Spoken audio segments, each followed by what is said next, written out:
جی حضور، یہ بتائیے گا کہ نگینے جو ہوتے ہیں مختلف قسم کے پتھر ہوتے ہیں، ان سے فائدہ حاصل کرنے کے لیے انگوٹھی پہن سکتے ہیں؟ اور نگینے سے کون سے فائدے حاصل ہو سکتے ہیں؟ کچھ لوگ جو ہے وہ بہت سی انگوٹھیاں پہنتے ہیں اور کہتے ہیں کہ اس سے فائدے حاصل ہوتے ہیں، اس کے مختلف اثرات ہوتے ہیں، اور بہت سے لوگ ہیں کچھ اس کو منع کرتے ہیں کہ پتھروں کا کوئی فائدہ نہیں ہے۔ تو اس کے بارے میں بتائیں کہ کیا پتھر سے یا نگینے سے کوئی فائدہ حاصل ہوتا ہے؟ انگوٹھی کا پہننا رسول اللہ صلی اللہ علیہ وسلم نے پہنے، لیکن وہ مہر کے لیے پہنے۔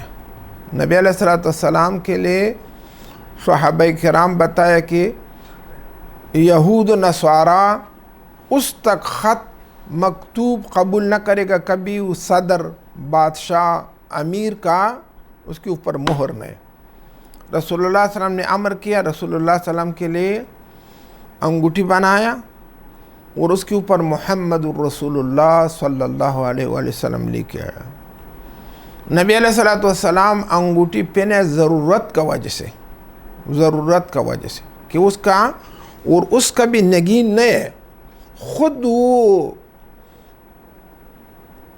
یہ چاندی کے اندر لکھے محمد الرسول اللہ صلی اللہ علیہ وسلم، نگین نہیں ہے، رسول اللہ صلی اللہ علیہ وسلم سے نگین ثابت نہیں ہے۔ وہ نبی علیہ السلام مہر اور نیچے طرف بھی کیا، اس کا وہ محمد رسول اللہ صلی اللہ علیہ وسلم ہے نا، وہ نیچے طرف کیا تاکہ اس کے اوپر مہر لگے گا۔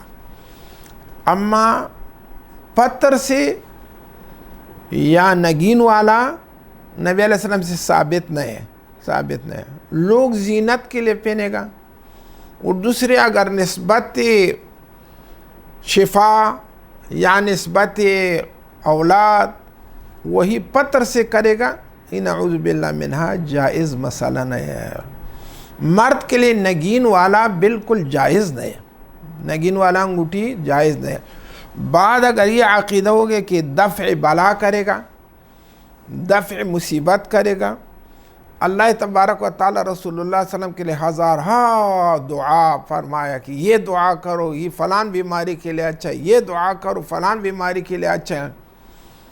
دفع بلیات طلب کرنا نگین سے یا جلب منفعت، کچھ لوگ یہ فلان نگین لگاؤ مالدار ہو جائے گا، غنی ہو جائے گا، یہ فلان نگین لگاؤ وہ دفع فلان بیماری کرے گا، فلان بیماری کرے گا۔ ہاں، اللہ تبارک و تعالیٰ بعض اشیاء کے اندر اثر ڈال دیا۔ ہاں، کس طرح ہم دوائی کھائے گا، دوائی کھائے گا، کچھ دوائی سب کھانے والا نہیں ہے، کچھ خوشبو کرے گا اس سے ٹھیک ہو جائے گا نزلہ، کچھ کھانے والا ہے، کچھ مالش والا ہے۔ ہاں، لیکن ہم نسبت شفا وہی دوائی کے لیے نہ کرے گا، مؤثر حقیقی اللہ تبارک و تعالی ہے۔ اور بعد میں ایک نیک انسان کے پاس جاؤ، اس کے لیے بتاؤ کہ میرا دم کرو، ایک صدقہ کرو، صدقہ کرو، وہ بھی دفع بلا کرے گا، فقیر کے لیے منفعت ملے گا۔ نگین سے منفعت طلب کرنا نعوذ باللہ منہا، بعض لوگوں کا بات یہ ہے کہ شرک ہو جائے گا۔ نگین کا کوئی نہ اس کا فائدہ ہے نہ ان کا کوئی ضرر ہے۔ ہاں، اگر کوئی حاذق، قابل حکیم یا قابل صوفی آپ کے لیے بتائے کہ فلان چیز استعمال کرو، ہاں کیوں، سحر ہے نا، سحر، وہ داغا کے اندر ومن شر النفاثات فی العقد اثر کرے گا نا، وہ داغا ہے لیکن اس کے اوپر چف کیا۔ اس طرح اگر کوئی نگین تبرکان ہے یا کوئی نگین کسی نے دم کیا کہ گلا کے اندر ڈالو یا انگوٹھی کے اندر ڈالو، میں دم کیا، بعد وہ دم کا اثر میں ہو جائے گا۔ تبرکات صالحین نہ، لوگوں کا، اولیاء کا جوتی کے اندر پانی، نبی علیہ السلام کو جوتی کے اندر پانی ڈالو، وہ پانی پیو، بعد میں شفا ہو۔ یا نبی علیہ السلام کا بال پانی مبارک پانی کے اندر لگاؤ، اس کے لیے شفا ہے۔ یا زمزم، زمزم ہے، ماء زمزم لما شرب لہ، زمزم کا پانی کوئی نیت پہ پڑھو، پیو، وہ بیماری ختم ہو جائے گا۔ یہ نگین نہ دفع بلا کر سکتے ہیں نہ جلب منفعت کر سکتے ہیں۔ میں خود ذاتاً نہ عمر ایک انگوٹھی بغیر نگین یا نگین نہ پہنے. اس کے لیے کہ اس کا رسول اللہ صلی اللہ علیہ وسلم کے لیے صرف اس کے لیے ہے کہ وہ مہر لگانے کے لیے. ہاں ایک آدمی ہے کہ اس کا خط یاد نہیں ہے, وہ بھی نبی علیہ السلام ہمیشہ انگوٹھی پہ نہ کیا, کبھی وہ مہر لگائے گا اس وقت انگوٹھی پہ کرے گا. اور نبی علیہ السلام یا کسی خادم کے لیے دیا, انس رضی اللہ عنہ کے لیے ساتھ رکھو. عثمان رضی اللہ عنہ دیکھو نا, وہی نبی علیہ السلام کا انگوٹھی غلام کے لیے دیا کہ آپ نگہبانی کرنا, اس سے گر گئے کنواں پہ. خود ہمیشہ کے لیے نہ رسول اللہ صلی اللہ علیہ وسلم پہنے نہ صحابہ کرام پہنے بغیر نگین. وہ نگین کے ساتھ میں بالکل مقصد زینت ہے. زینت مرد کے لیے داڑھی ہے, زینت مرد کے لیے عمامہ ہے.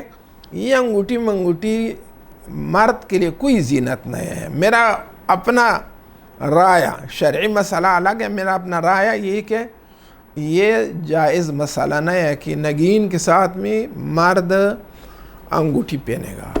ویسے حضور انگوٹھی پہننا مرد کے لیے جائز ہے یا نہیں ہے؟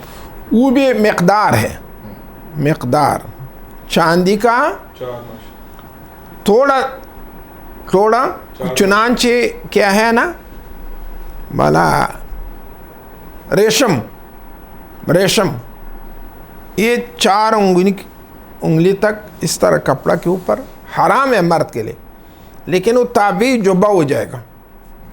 اتنا کوئی رومال کے ساتھ میں یا کوئی جبہ کے ساتھ میں تھوڑا کیا رکھے گا بلا ریشم لگائے گا, وہ تعبیر ہو جائے گا. اگر تھوڑا ہے زینت کے واسطہ نہ ہے, زینت کا واسطہ نہ ہے, بعد میں شرعی کوئی ممانعات نہیں ہے. لیکن یہ بڑا بڑا انگوٹھی بنانا, اس کے اوپر بڑا بڑا موتی درویش لوگ بتائیں میں ملنگ ہے 10-15 پہنے, وہ جائز نہیں ہے. ایک پہن سکتے ہیں تھوڑا, وہ بھی تھوڑا. Safia Online Quran Academy. Learn Quran in your home. Trusted by 1,500 students. Years of experience. Our programs. Learn the fundamentals of Quran. One-to-one class. Our classes. Select the most appropriate class for you. Madani Qaida. Basic Islamic beliefs. Fiqh. Tafsir. Hadith. Translation of Quran. Sunnat o Adab. Masun Duas. Basic Islamic Masil. Tafsir. Heave. Basic Islamic knowledge. Meet with professional educators, highly experienced and well-educated male and female teachers. For more information, contact us below. Thank you.